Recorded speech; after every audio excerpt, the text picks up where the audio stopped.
Hello, I'm Dr. Prabodh Karnik, pediatric ENT surgeon at the SRCC Children's Hospital managed by Narayana Health at Haji Ali, Mumbai.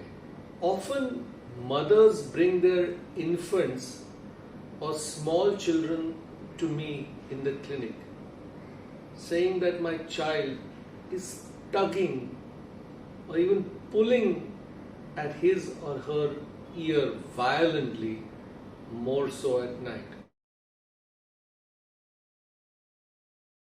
When I see this child, I ask a few questions to the mother. Is the tugging and pulling accompanied with crying? Is there any indication of pain? Does the child get fever? Is the child teething? Has the child by mistake put some foreign object in the ear, or a caregiver, a grandmother or a maid or somebody put some kind of oil or some medicine in the ear? I would love to know all these answers to all these questions. Does the child have a skin rash anywhere else in the body? Because eventually the ear is also covered in skin, and a skin rash may begin in the ear and cause all these complaints. When I examine this child, I would like to know whether there is a skin rash in and around the ear canal. And often there is, because good intending doctors or good intending caregivers have put some kind of drops in the ear, and there has been an allergic reaction with few vesicles and boils in and around the ear, and the child is pulling or tugging to avoid the pain and discomfort. Sometimes the ear is full of dirt, fungus, wax, or sometimes a child just has a bad scaly skin and the ear is full of exfoliated skin. And I tell the mother that this is almost akin to a child going to a beach where the child scratches their legs a lot because sand has stuck to their legs, and the child is scratching at the ear by pulling or tugging at it. Of course, I will see if there is signs and symptoms of infection in the middle ear, acute otitis media, which often there is a bulging drum. And in acute otitis media, the child would have a cold or a blocked nose which has gone through the eustachian tube into the ear. So I would address all these problems the way I see them or the way I diagnose them. Very often a follow-up question is, then doctor, do we put oil into these children's ears? And my answer is no.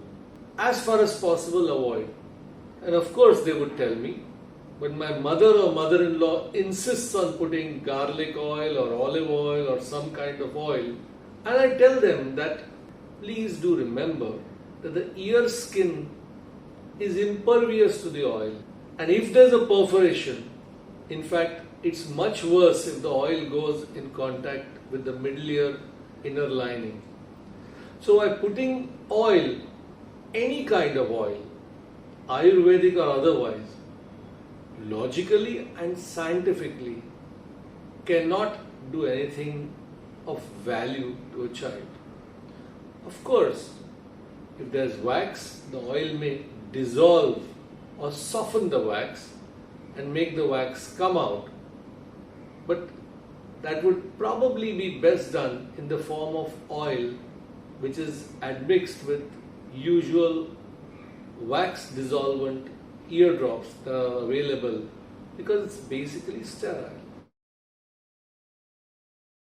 Again, a follow-up question is, then doctor, how do we clean the child's ears?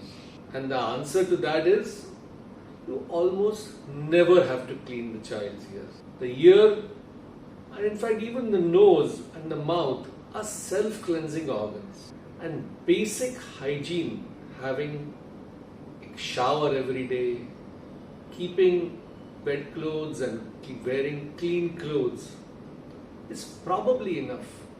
Eating and drinking and moving the mandible, chewing movements, makes the wax usually come out.